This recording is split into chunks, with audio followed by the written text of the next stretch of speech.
communicate, you have to give an accurate answer without getting into all this confusion or something. So since we have some 5 minutes, if there are any questions, I'd love to take them and then we'll wind it up. Either on the topic or anything else, and then I'll wind it. I have a question in the for the benefit of Bangalore master, when you are reviewing the question for this. Can we take that offline? Yeah.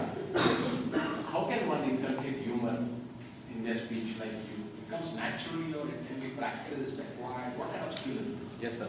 Many people have asked me, are humorists born? My reply is only babies are born. Everybody else, everything else can be improved. Frankly, sir, in MIT Manipal, when I went on stage, first I got booed out because my humor simply fell flat. But I noticed that whatever be the case, let it be, you have an amazing script, but the person who can bring a smile on the audience's faces has a tremendous way of capturing the imagination. So I started working on that. Start out with a small group of people. Doesn't matter. Please remember, when you're trying to use humor in speaking, you're doing something that most speakers hesitate to. So don't be worried about initial failures. I think that sort is going to be the fertilizer for you. Keep working on this, and the first time, see, when you use humor, doesn't mean that you have the entire audience, uproarious or something. If you manage to get 5% of the audience with a smile, that is your eureka moment. Then you know, yes, I am making some effort, and slowly start practicing. And please don't lose your originality. Just because Rajdeep has got that spontaneity, if I try to ape him, I'll be very flat. You have your own style, please do that. In fact, I realized very early in life that I am reasonably good at some anecdotes or some one-liners. I better stick to this.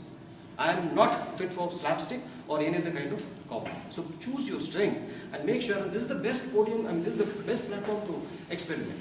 And Toastmasters, such wonderful people, they've been encouraged to laugh, clap even if the joke is not good.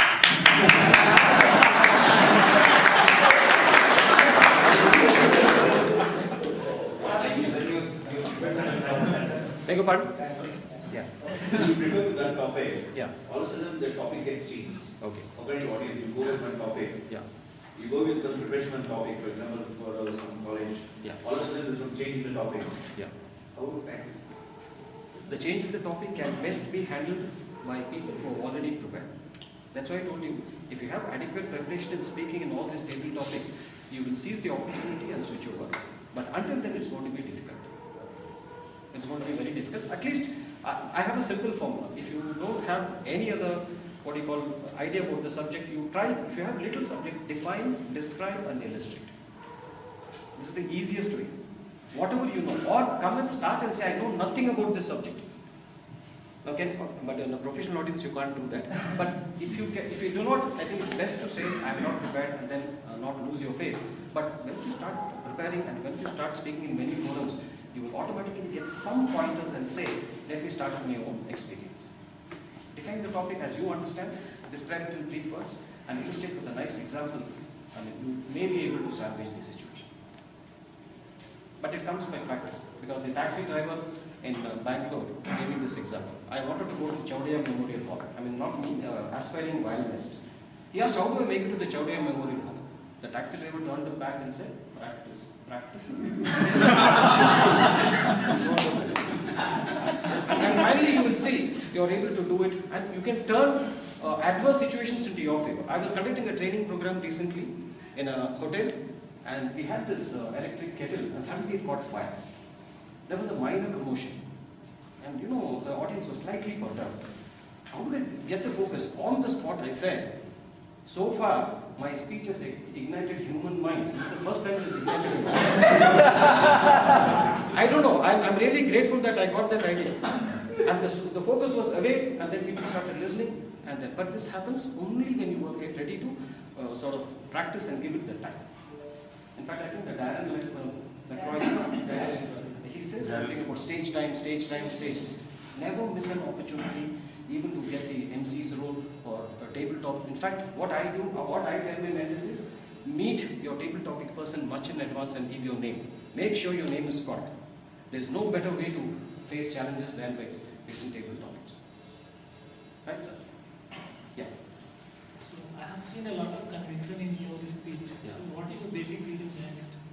It takes 20 years to make an overnight success. Takes a lot of practice. And maybe my job is a trainer. I get much more opportunities than you because I'm going to be speaking at least 4 days a week. Maybe learn my mistakes and people give me feedback and slowly the conviction comes. But it has to be learned. Or if you deeply believe in something, it comes up. But you should be passionate about the subject that you're talking. That's the only reason. Not by downloading some articles from net and all. That will never happen. People will see through this. Yeah. What about the sarcasm in the humor? How you tend to engage the audience with sarcasm? Because it's also kind of part of humor as well. I would suggest in public places, please try to avoid because there are two things: wit and humor. Okay, wit punctures, whereas humor nurtures the relationship. As a public speaker, I don't want to score brownie points with my audience. I don't want to say, look here, what a great guy I am. But you have to have that nurture. I'll give you just one example. Yeah, I was at a party, I'll just finish with this. Bernard Shaw was at a party. Just for somebody who wants to use humor in speaking, if you have a nice quotation and you don't know who said it, simply say George Bernard Shaw. In fact, in Bangalore Toastmasters, somebody came and said Donald Bernard Shaw. I asked him, who's Donald? George's brother. The conviction was unbeatable. But let me finish his point. George Bernard Shaw was attending a dinner and the hostess had arranged a violinist. So she was mighty pleased about him and he says, what do you think of the violinist? George Bernard Shaw said, he reminds me of Beethoven. But she said, Beethoven was not a violinist, neither is this gentleman. Now this is wit. Now if he hears it, it's going to puncture. Or take a typical college crowd for example. When you tell to one guy went to a good-looking girl and said, I think we met somewhere before. She said, yeah, that's why I don't go there anymore. This is wit. Okay, punctures. Any experience? Afterwards, but how does humor nurture relationships? Mark Twain, another famous author of mine, he was walking down a British, in a London park. A stiff upper lip British gentleman, suited and booted, came across. And Mark Twain simply wished him, hello, good morning, how do you do? And this guy got upset. How can you wish me? We are strangers, we've never met before. Mark Twain did not say anything. Next morning, again they came across. Good morning, hello, how do you do? I think we met yesterday. And even he could not hide his smile. He reached out and shook his hand. This is what I mean by nurturing the relationship. As far as possible, but in your close circle, you can try sarcasm. That will work. In fact, so much of sarcasm is going on Facebook. I don't know. We're not supposed to talk about politics and other things. So I hope you, because the red card is already on. Thank you so much for tolerating me. Thank you so much.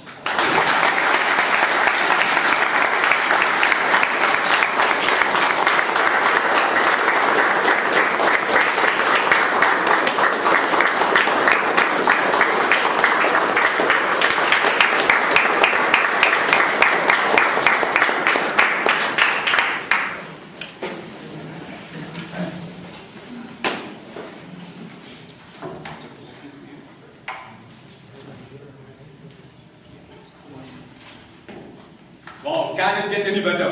No. I think she deserves one more round of applause. May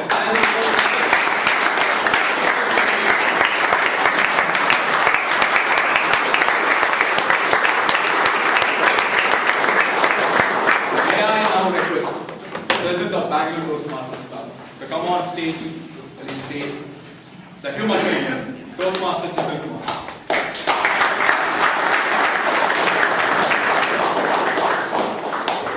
One more thing, we wish him all the best. Recently, he celebrated his birthday on the 26th.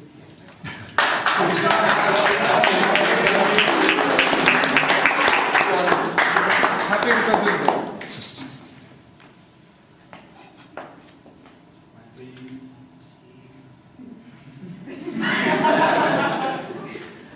Sir, that is my